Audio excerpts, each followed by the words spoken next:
Assalamu alaikum, dear students. My name is Fakhr Hayat, Advocate High Court, and I am also visiting lecture for Law and Judiciary. Dear students, आज का जो हमारा lecture है ये video बहुत ज़्यादा important है, स्पेशली उन लोगों के लिए जो अपनी जुडिशरी की सिविल जजेस, एडिशनल डिस्ट्रिक्ट एंड सेशन जजेस या फिर प्रोसिक्यूशन के जो एग्ज़ाम्स हैं, ADPP assistant district public prosecutor, DDPP deputy district public prosecutor, DPG deputy prosecutor general and APG additional prosecutor general.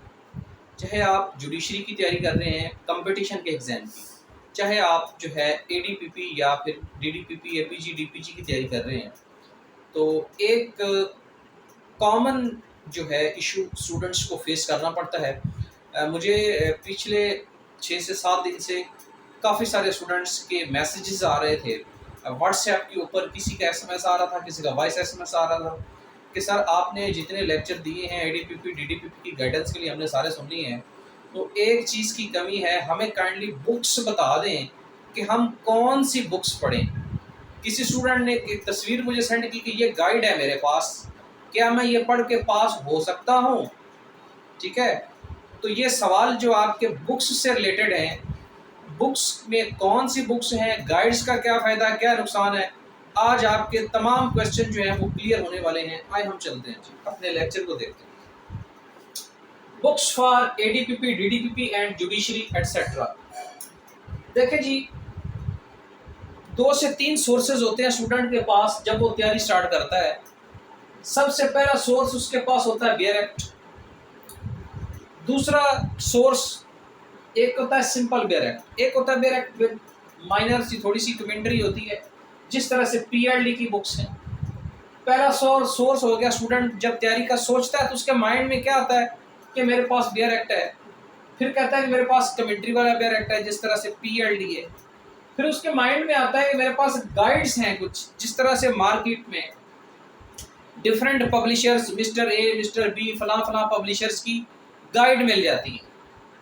और चौथा जो सोर्स है वो स्टूडेंट के पास हो सकता है कि किसी पर्सन के बने बनाए नोट्स मिल जाते हैं आप लोगों को, ठीक है जी, किसी एकेडमी वगैरह के। तो ये 4 सोर्सेज होते हैं आपके पास जिनको आप इस्तेमाल करके तैयारी करना चाहते हैं या तैयारी करते हैं, या आप अगर रिपीटर हैं तो तैयारी कर चुके हैं और उसका नतीजा आपने देख लिया होगा, किसी भी तरह जो भी नतीजा आपका आया है।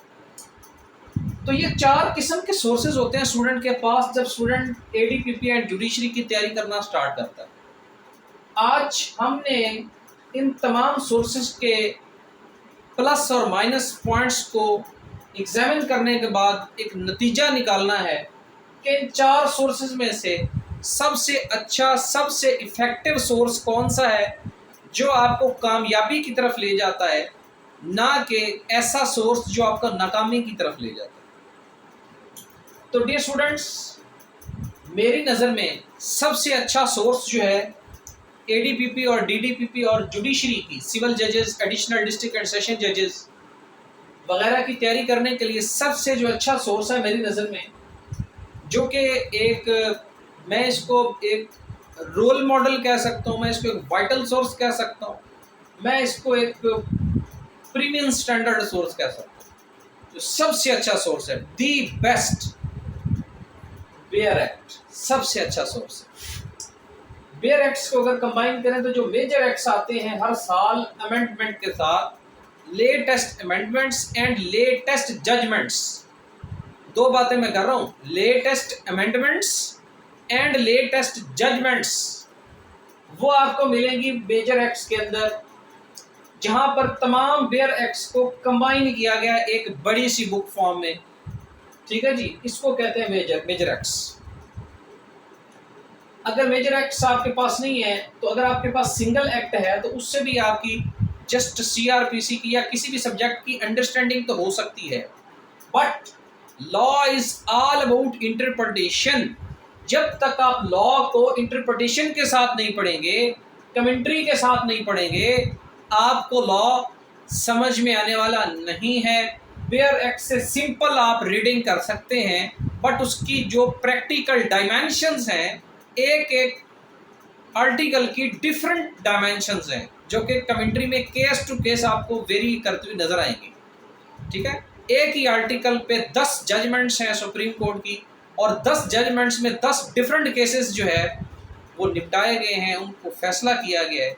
इसलिए जो है जजमेंट्स को पढ़ना, मेरा मतलब कमेंट्री को पढ़ना बहुत ज़्यादा ज़रूरी है। तो सबसे अच्छा सोर्स मेरी नज़र में क्या है, मेजर एक्ट्स को रीड करें लेटेस्ट जजमेंट्स के बाद के साथ। और 2023 का, 24 का, 25 का, जौन से साल में भी आप तैयारी करना चाहते हैं, तो लेटेस्ट मेजर एक्ट आपके पास होना चाहिए। पॉइंट नंबर 2, पीएलडी अगर आपके पास है और अमेंडेड है, लेटेस्ट है, क्योंकि ये इनका थोड़ा सा वजन कम होता है। स्मार्ट बुक्स होती हैं या जो सिंगल बेयर एक्ट्स होते हैं, ये समाल होते हैं। ठीक है, थोड़ा सा आप जिस तरह से मेजर एक्ट को कैरी करना, उठा के कचहरी ले जाना, डेली ले आना, या कचहरी में रखना, अगर कचहरी में रखना है तो एक कचहरी के लिए चाहिए और फिर एक घर रखने के लिए चाहिए, 2 चाहिए।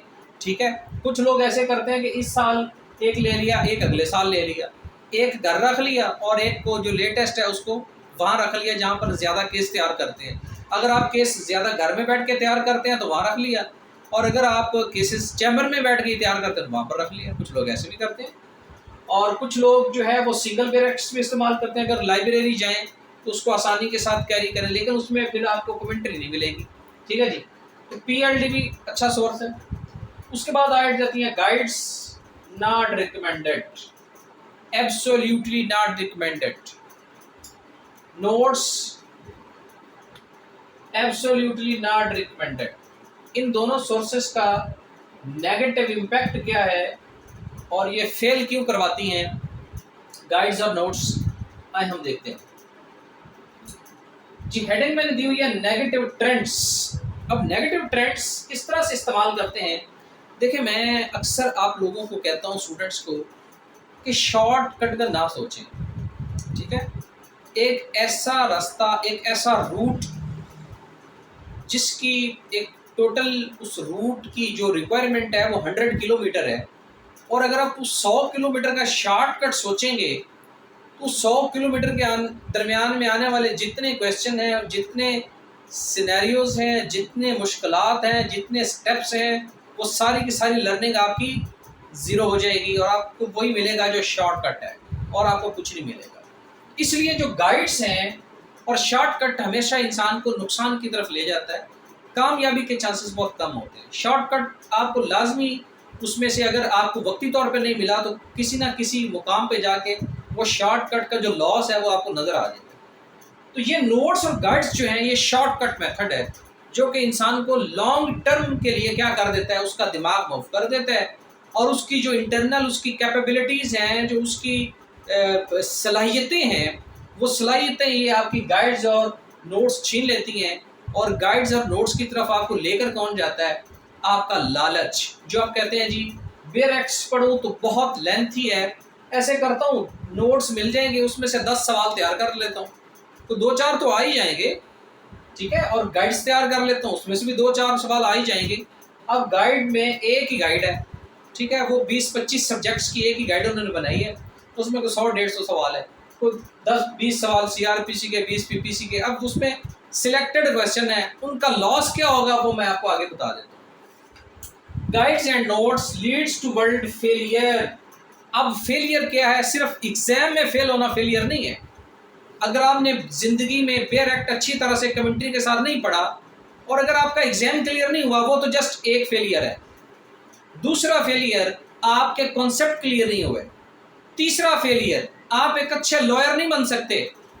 चौथा फेलियर, गाइड्स पढ़ के आपको लगता है कि आप एक अच्छा क्रॉस एग्जामिनेशन तैयार कर सकते हैं। गाइड्स पढ़ के क्या आपको लगता है कि आप जो है एमसीक्यूज तैयार कर सकते हैं। गाइड्स पढ़ के क्या आपको लगता है कि आप एक अच्छा इंटरव्यू तैयार कर सकते हैं। ये तमाम फेलियर्स हैं, सिर्फ एक फेलियर नहीं है। इसलिए अगर आप किसी जस्टिस लेवल के बंदे से पूछें, ठीक है, किसी ऐसे सुप्रीम लॉयर से पूछें आप, जो एक शौकीन पर्सन है, जो पढ़ने वाला इंसान है और जो टीचर है, प्रोफेसर है, आप उसको बोलेंगे सर मैंने फ़लाँ कंपनी की गाइड ली है, क्या मैं इसको जज की तैयारी के लिए पढ़ लूँ, तो वो आपको ऐसे गुस्से से देखेगा जैसे शायद आपने पता नहीं कौन सा जुर्म कर दिया है, गाइड का नाम लेके उनके सामने। वो गाइड को देखना नहीं चाहते, इतनी नफरत है उनको ये मार्केट की गाइड्स से। क्यों? क्योंकि गाइड्स आपको सिलेक्टिव शॉर्ट स्टडी देती है, ठीक है। आपकी वो जो विजन है वो क्लियर नहीं होता लॉ का, इसलिए आप एक अच्छे परफॉर्मर नहीं हो सकते, आप एक अच्छे लॉयर नहीं हो सकते, शॉर्टकट मेथड वाले आप जो है जुगाड़िए हो सकते हैं। अंडरस्टैंड? इसलिए जनाबे वाला, पहली बात, पहला लॉस जो मैंने रिटन फॉर्म में लिखे हैं, रट्टा या फिर क्रैमिंग सिस्टम। गाइड्स में 10 सवाल मिल जाएंगे, उनको रट्टा लगा लिया, और अगर उनमें से कोई आ गया फिर भी ठीक है, नहीं आया फिर भी ठीक है। कैरियर का लॉस, सलाहियतों का लॉस, वक्त का लॉस, पता नहीं क्या का लॉस आपने करवा लिया। Number 2, same material. अब जब एक ही गाइड मार्केट में आ गई है और सिविल जज के लिए सपोज दैट, या एडिशनल सेशन जज के लिए, एडीपीपी के लिए अगर 10,000 लोगों ने पेपर देने हैं, तो 5,000 बंदा वो गाइड परचेज कर लेता है। अब उस गाइड में सेम हेडिंग्स, सेम एक आधी जजमेंट, सेम वर्डिंग तरीकेकार है, ठीक है, और रफ मटेरियल लिखा हुआ है। जब आप वो वाला रफ मटेरियल सारा यूज करते हैं, 5,000 पेपर एग्जामिनर जब देखता है कि सेम वर्डिंग है, 5,000 लोगों ने लिखी हुई है, रट्टा लगा के लिखी हुई है, और लिखा क्या हुआ है उसमें वो भी मैं आपको बता देता हूं। उसमें एक क्वेश्चन इस तरह से तैयार होया होता है, सपोज दैट ये आपकी शीट है, ये सपोज दैट आपका पेपर है, ये आपकी शीट है। अब गाइड्स में लिखा होता है जी, पहला सवाल, पुराना रिवायती निज़ाम, जो कि जस्टिस लेवल का एग्जामिनर जो आपके पेपर चेक करता है, जज लेवल का बंदा, उसको इस ट्रेंड से बिल्कुल आवाज़ारी है, ठीक है, वो इस ट्रेंड को वो डिसलाइक करते हैं, और वो जो है उन लोगों से बहुत ज़्यादा आवाज़ार हैं जिन लोगों ने इस किस्म की गाइड्स बनाई हैं। उसमें लिखा होता है जी, पहला पॉइंट इंट्रोडक्शन, ठीक है, 5-6 लाइनें इस पे लिखी होती हैं, फिर लिखी होती है 5-6 हेडिंग्स बॉडी, और फिर एंड पे लिखा होता है कंक्लूजन, ठीक है। अब ये जो तरीक़ेकार है पेपर को सॉल्व करने का, इंट्रोडक्शन, बॉडी और कंक्लूजन, एग्जामिनर ने तो ये आपसे पूछा ही नहीं कि आर्टिकल 164 का इंट्रोडक्शन दें, ठीक है। एग्जामिनर ने तो आपसे पूछा है ना, एग्जामिनर ने आपसे ये पूछा है कि इसके ऊपर कंक्लूजन दें या इसके ऊपर जो है एनालिसिस करें। एग्जामिनर आपसे पूछता है कि आर्टिकल 164 की जो है लेटेस्ट जजमेंट बताएं। आर्टिकल 164 जो है क्या कहता है मॉडर्न डिवाइसेस के बारे में, और उसकी एविडेंशियल वैल्यू क्या है, ठीक है। उसमें इंट्रोडक्शन फजूल, कंक्लूजन फजूल, और दरमियान में जो हेडिंग्स आपने लिखी हुई हैं वो 5,000 लोगों ने सेम गाइड से पढ़ा, रट्टा लगाया, सेम जाके आगे डिस्क्राइब कर दी। तो माय डियर, चेक करने वाला जो एग्जामिनर है वो भी 35-40 साल से टीचिंग कर रहा है, उसका भी एक लॉ के प्रोफेशन से रिलेशन है। वो इस तरह की एक्टिविटीज़ को, इस तरह की गाइड्स के क्रैमिंग रट्टा system, same to same papers को और 5,000 लोगों के सेम वर्डिंग को पसंद नहीं करता। He will cross your sheet and he will understand that you need 2/20 marks, और उसको पता चल जाएगा कि आपको 15-16 नंबर नहीं चाहिए, आप उस लेवल के कैंडिडेट ही नहीं है, आपको 2 नंबर चाहिए 20 में से, ठीक है। तो माय डियर, ये गाइड्स जो है ना जी, शॉर्टकट सिस्टम है जो आपकी सलाहियतों का बेड़ा गर्क करने में आप बेहतरीन किरदार जो है अदा कर सकती है। गाइड्स और नोट्स जो आपको रफ नोट्स मार्केट से मिलते हैं, ठीक है जी। दूसरी बात, पहली बात रट्टा सिस्टम। रट्टा सिस्टम में 20 सवाल याद किए, ठीक है, आए तो ठीक है, ना आए तो फिर भी कोई बात नहीं। दूसरी बात, same material produce by 5,000 students, जो मैंने अभी आपको एग्जांपल दी, एग्जामिनर क्या हो जाता है, अनॉयड हो जाता है। तीसरी बात, LLB level style which is not a maturity level. अब ये कौन सा स्टाइल है एलएलबी का, इंट्रोडक्शन, कंक्लूजन, बॉडी वाला, same to same wording, even के कुछ स्टूडेंट वर्डिंग भी सेम लिखाते हैं जो गाइड पे लिखी है, ठीक है जी, जो कि नॉट रिकमेंडेड है, मैच्योरिटी लेवल नहीं है। Number 4, MCQs not prepared from guides, क्योंकि गाइड्स में तो 20-25 सवाल दिए हुए हैं, उनको पढ़ के आपके सारे एमसीक्यूज तैयार नहीं हो सकते, आप इंटरव्यू के लिए तैयारी नहीं कर सकते, आपका इवन के एमसीक्यूज पेपर भी आपका पास नहीं हो सकता। 5वां loss, no interview preparation from guides, guide से इंटरव्यू की प्रिपरेशन तो नहीं हो सकती। इंटरव्यू की अच्छी तैयारी करने के लिए तो आपको bear acts section two section पढ़ना पड़ेगा और साथ प्रैक्टिस करनी पड़ेगी, कोर्ट में जाकर कोर्ट में पेश होना पड़ेगा, ड्राफ्टिंग सीखनी पड़ेगी, क्रॉस एग्जामिनेशन सीखना पड़ेगा, एविडेंस सीखना पड़ेगा। ठीक है, कोर्ट का जितने वो प्रोसीजर है बेसिक से एडवांस लेवल तक वो सारे आपको सीखने पड़ेंगे, फिर आप एक अच्छा इंटरव्यू दे सकते हैं जिसको टॉप का इंटरव्यू कहते हैं, और इंटरव्यू में टॉप भी कर सकते हैं। तो इसलिए गाइड ना तो आपके कोई इंटरव्यू तैयार करवाती है, ना एमसीक्यूज में इमेच्योरिटी लेवल, सेम मटेरियल, फला फला, और काफ़ी सारे एक लंबी लिस्ट हो सकती है जो गाइड्स और नोट्स, शॉर्ट नोट्स के नुकसान हैं जो आपको फेलियर की तरफ ले जाते हैं। ठीक है जी, अब ये तो नेगेटिव ट्रेंड्स मैंने आपको बताए हैं गाइड्स और नोट्स के। अब मैं बेयर एक्ट्स के पॉजिटिव ट्रेंड्स आपको बताता हूँ कि बेयर एक्ट्स के पॉजिटिव ट्रेंड्स क्या हैं जो आपको सक्सेस की तरफ, कामयाबी की तरफ लेके जा सकते हैं। Number 1, bear acts with commentary, WC। Bear acts with WC मतलब शॉर्टकट मैंने लिखा है, bare act with commentary is king maker.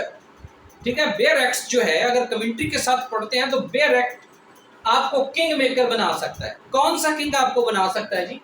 कानून की दुनिया का बादशाह।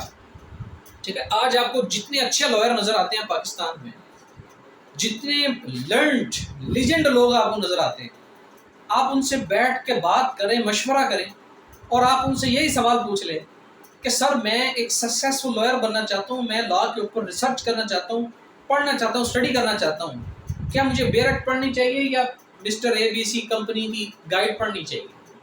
ठीक है, अगर वो गुस्से वाला बंदा हुआ तो आपको चैम्बर से भी निकाल देगा कि आपने गाइड का नाम क्यों लिया है। ठीक है जी, व्हाट इज, तो खैर bare act is king maker, कानून की दुनिया का बादशाह आप बन सकते हैं अगर आप बेयर एक्ट्स को कमेंट्री के साथ पढ़ना सीख जाएंगे। Point number 2, major acts updated every year with amendments and examiner asked question from latest amendments. Bare acts को पढ़ने का दूसरा फायदा ये है कि बेयर एक्ट्स हर साल अपडेट होते हैं और लेटेस्ट अमेंडमेंट्स बेयर एक्ट में शामिल हो जाती हैं, मेजर एक्ट्स में, बेयर एक्ट्स में। और एग्जामिनर अक्सर जो लेटेस्ट अमेंडमेंट्स होती हैं उनमें से क्वेश्चन पूछ लेता है।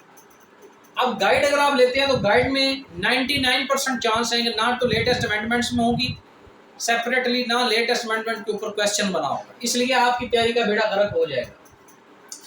ठीक है जी, तीसरा फायदा, examiner just want to the points material. Examiner को वो इंट्रोडक्शन, कंक्लूजन, बॉडी वाला मटेरियल नहीं चाहिए, examiner wants to the point material. जिस तरह से section number 1, section number 1A, 1B, 1C और सेक्शन 2, सेक्शन 3 में लिखे हुए हैं 7 से 8 पॉइंट्स आपकी बेयर एक्ट्स में, सिर्फ एग्जामिनर को ये चाहिए और इसके साथ 2 अच्छी जजमेंट चाहिए और एग्जामिनर को कुछ नहीं चाहिए। ठीक है, और ये मटेरियल आपको मिलेगा मेजर एक्ट्स में से, गाइड्स में से नहीं मिल सकता जी जनाब। नंबर 4, चौथा फायदा, bare acts are updated with latest and landmark judgments. अब बेयर एक्ट्स में आपको लैंडमार्क जजमेंट्स हर साल नजर आती हैं, उस साल की 2023 की, कभी गाइड में आपको 2022-23 का मटेरियल नजर नहीं आएगा। Number 5, to the point answer sheet attracts the examiner. ठीक है, अब जो to the point answer sheet है वो एग्जामिनर को बहुत अट्रैक्ट करती है। जिस तरह से मिसाल के तौर पर आपने 2023 का लेटेस्ट एक आप मेजर एक्ट्स पढ़ रहे थे और इसमें 2023 की एक जो लेटेस्ट जजमेंट है वो मिस्टर, ये कोई है मिस्टर A, ये जस्टिस हैं या फिर प्रोफेसर हैं या जस्टिस रिटायर्ड हैं, इनकी एक जजमेंट आई 2023 में। ठीक है, इनकी जजमेंट्स आपने पढ़ ली सपोज दैट, और उसको आपने रेफर कर दिया अपने पेपर के अंदर। हो सकता है जो चेक करने वाला एग्जामिनर हो वो उसी की कोर्ट की जजमेंट हो। जब वो आपका पेपर पढ़ेगा और उसको पता होगा कि ये लेटेस्ट जजमेंट है और उस बच्चे ने इसको कोट किया हुआ है, अच्छी तरह से एक्सप्लेन किया है टू द पॉइंट, और आपका पेपर एग्जामिनर को बहुत अट्रैक्ट करेगा। और अगर उसकी जजमेंट नहीं भी होती सपोज दैट, ठीक है, फिर भी अगर आप लेटेस्ट जजमेंट लिखते हैं, टू द पॉइंट मटेरियल लिखते हैं, अकॉर्डिंग टू बेयर एक्ट, वो आपके पेपर को अच्छी तरह से पढ़ेगा और आपका पेपर उसको अट्रैक्ट करेगा और उसका दिल करेगा वो आपको मैक्सिमम मार्क्स दे। और ये वाली facility to the point guides में अवेलेबल नहीं। Number 5. To the points answer sheets attract the examiner. Number 6. The best method to prepare MCQs. ठीक है, अगर आप MCQs की तैयारी करना चाहते हैं तो सबसे अच्छा तरीका MCQs को तैयार करने का सबसे अच्छा तरीका यह है कि बेयर एक्ट्स पढ़ें, बेयर एक्ट्स पढ़ें, बेयर एक्ट्स पढ़ें। And number 7, bear acts reading with practice is gold standard for interview. Interview की तैयारी, अगर आप अच्छी इंटरव्यू की तैयारी करना चाहते हैं तो बेयर एक्ट्स विद प्रैक्टिस, ये एक फार्मूला है, bear acts with practice is gold standard for interview preparation. अगर आप बेयर एक्ट्स से रीडिंग कर रहे हैं, आपका रिटन पास हो गया, अब बेयर एक्ट्स को पढ़ें, रिवाइज करें और साथ कोर्ट में जाके प्रैक्टिस करें। जिस पोस्ट का आपने एग्जाम देना, ADPP का देना, क्रिमिनल की प्रैक्टिस करें, ठीक है, सोलिसिटर का देना, सिविल की प्रैक्टिस करें, कोई तहसीलदार का पेपर है, अगर आप लॉयर हैं और आपसे रेवेन्यू का पूछ लिया गया तो आप रेवेन्यू की प्रैक्टिस करें, टैक्स का कोई आपने पेपर देना है तो टैक्स की प्रैक्टिस, कोई भी आप एग्जामिनेशन देना चाहते हैं उससे रिलेटेड प्रैक्टिस करें आप, ठीक है जी। तो प्रैक्टिस के साथ आप बेयर एक्ट्स पढ़ें तो आपका सबसे अच्छा इंटरव्यू तैयार हो सकता है। ये जनाब मैंने आपको कुछ नेगेटिव ट्रेंड्स बताए हैं, ये पॉजिटिव ट्रेंड्स हैं। सवाल आपका ये था कि कौन सी किताब पढ़ें और कैसे पढ़ें। मैं आपको सिर्फ ये सवाल भी बता सकता था कि जस्ट बेयर एक्ट पढ़ें, लेकिन मैंने मुनासिब समझा कि आपको डिटेल से गाइड करूं। अगर कोई स्टूडेंट गलती से कोई गाइड परचेज करके ले आया है और उसमें से वो रट्टा सिस्टम लगा रहा है तो वो सिर्फ ना कि अपने उस एग्जामिनेशन का बेड़ा गर्क कर रहा है, वो अपने कैरियर का बेड़ा भी गर्क कर रहा है। जब आप इनिशियल लेवल पे गाइड्स पढ़ना शुरू कर देंगे, आपको गाइड्स की आदत पड़ जाएगी, बेयर एक्ट्स की आदत अगर आप नहीं डालेंगे आप कभी अच्छा लॉयर नहीं बन सकेंगे, आपका दिल ही नहीं करेगा बुक्स पढ़ने, ठीक है। इसलिए गाइड से अवॉइड करें, इतना ही अवॉइड करें जितना आप अपने दुश्मनों से अवॉइड करते हैं। मैं सिंपल सी बात, सीधी बात बता रहा हूँ आपको। ये आपके कैरियर के रास्ते में, अगर कल को आपने एक सितारा बन के चमकना था तो ये गाइड्स आपके रास्ते में रुकावट बन जाएगी। सबसे अच्छा सोर्स बेयर एक्ट है। हाँ, अब एक स्टूडेंट का और सवाल है, जी हमें नोट्स चाहिए, नोट्स चाहिए। स्टूडेंट्स बहुत कहते हैं जी हमें नोट्स चाहिए। अगर आपको नोट्स की इतनी ही ज़्यादा ज़रूरत है तो किसी ऐसे बंदे के नोट्स पढ़ें जिसने to the point bare acts में से नोट्स बनाए हैं, ठीक है, ना कि गाइड स्टैंडर्ड फॉलो किए जो लो स्टैंडर्ड्स हैं, ठीक है। नोट्स बनाने का सबसे अच्छा तरीका ये है, आप अपने नोट्स खुद बना सकते हैं, खुद बना लें। अब नोट्स किस तरह से बनाने हैं आपने, मिसाल के तौर पे अगर आप कोई क्वेश्चन तैयार करना चाहते हैं, आर्टिकल 164 तैयार करना चाहते हैं, QSO का जो आर्टिकल 164 है ये कई दफ़ा एग्जामिनेशन में आ चुका है। मॉडर्न ट्रेंड्स है, क्वेश्चन आएगा, इस दफ़ा भी आएगा, अगली दफ़ा भी आएगा, हर दफ़ा आएगा। अब 164 के ऊपर आप बेयर एक्ट में जितनी 2-4 लाइनें लिखी हुई वो देखें, उसके बाद 3 से 4 जजमेंट्स डिस्कस कर दें। कोई ऐसी जजमेंट ढूंढें जिसमें वीडियो एविडेंस के बारे में 10 से 12 पॉइंट्स दिए गए हैं। 3 ऐसी जजमेंट हैं जो लैंडमार्क जजमेंट्स हैं, जहाँ पे प्रिंसिपल सेट किए गए हैं। ढूंढे वो जजमेंट कौन सी है, ठीक है। अब वो तो 15 से 20 पॉइंट आपको सुप्रीम कोर्ट ने बता दिए, ठीक है। 15 से 20 पॉइंट्स का मतलब है 4 पेजेस की एक अच्छी जजमेंट आपकी। और मैं कहता हूँ कि इस तरह की लैंडमार्क जजमेंट एक ही काफ़ी है जिसमें प्रिंसिपल सेट कर दिए गए, ठीक है। 2-4 लाइनें आपकी बनेगी आर्टिकल 164 की और नीचे आपका 3 से 4 पेजेस बन जाएंगे 20 पॉइंट्स के। और आपके अगर इस तरह से आप इस क्वेश्चन को सॉल्व करते हैं तो आपके इंशाल्लाह 20 में से 15-16 नंबर आने के फुल चांसेस हैं। और अगर उसी को आपने गाइड स्टैंडर्ड फॉलो कर लिया, इंट्रोडक्शन, 2-4 लाइनें, conclusion, you will get 2/20, 2/20, 3/20, 4/20, 5/20, full stop. इससे आगे कुछ नहीं मिलना आपको। Are you understand? तो डियर स्टूडेंट्स, मैं उम्मीद करता हूँ कि जितनी सिंसेरिटी से, जितनी डिटेल के साथ, जितने मुखलसानापन से मैंने आपको ये वाला एक आपका कॉन्सेप्ट क्लियर किया है, कौन सी बुक पढ़नी है और कैसे पढ़नी है, नोट्स कैसे बनाने हैं, मैं उम्मीद करता हूँ कि अब आप लोगों का कॉन्सेप्ट 100% क्लियर हो चुका होगा। नेक्स्ट टाइम आप मुझसे कभी ये सवाल नहीं पूछेंगे कि मैं ADPP की तैयारी के लिए कौन सी बुक्स पढ़ूँ, ठीक है। अच्छा, अब आगे बेयर एक्ट्स की भी कैटेगरी है। तो सबसे जो अच्छा बेयर एक्ट पाकिस्तान में अवेलेबल है, मैं ये समझता हूँ कि अगर आप PLD आपके पास है या M महमूद का है वो भी अच्छा है, फेडरल लॉ हाउस वालों का अच्छा है, सिविल के मेजर एक्ट्स में आमर रज़ा साहब के बहुत अच्छे एक्ट्स हैं। इस तरह से और भी डिफरेंट आपके प्रोविंसेस के मेजर एक्ट्स हो सकते हैं। तो इसलिए माय डियर, किसी ना किसी अच्छे मेजर एक्ट से तैयारी करें, बेयर एक्ट से तैयारी करें, ताकि आप एग्जामिनेशन में भी कामयाब हों, एक अच्छे लॉयर भी बने, कल को एक अच्छे जज भी बने और एक ब्राइट स्टार लॉयर भी बने। एक ऐसा लॉयर जिसको जो जब बोले, ठीक है, तो लोग सुने कि यार इसको अल्लाह ताला ने इतनी सलाहियत दी है, इसने इतना पढ़ा है, इसने मेहनत की है, ठीक है, और वो मेहनत आपकी नज़र आए। वो गाइड्स पढ़ने से आपको नज़र नहीं आएगी, वेयर एक्ट्स कमेंट्री के साथ पढ़ने से नजर आएगी। मैं उम्मीद करता हूँ कि आपको पता चल चुका होगा, कॉन्सेप्ट क्लियर हो चुके होंगे। इसके अलावा भी फिर अगर आपका कोई सवाल हो तो आप मुझे व्हाट्सएप पर आकर पूछ सकते हैं। I will guide you better इंशाल्लाह। Thank you so much. Allah हाफिज़।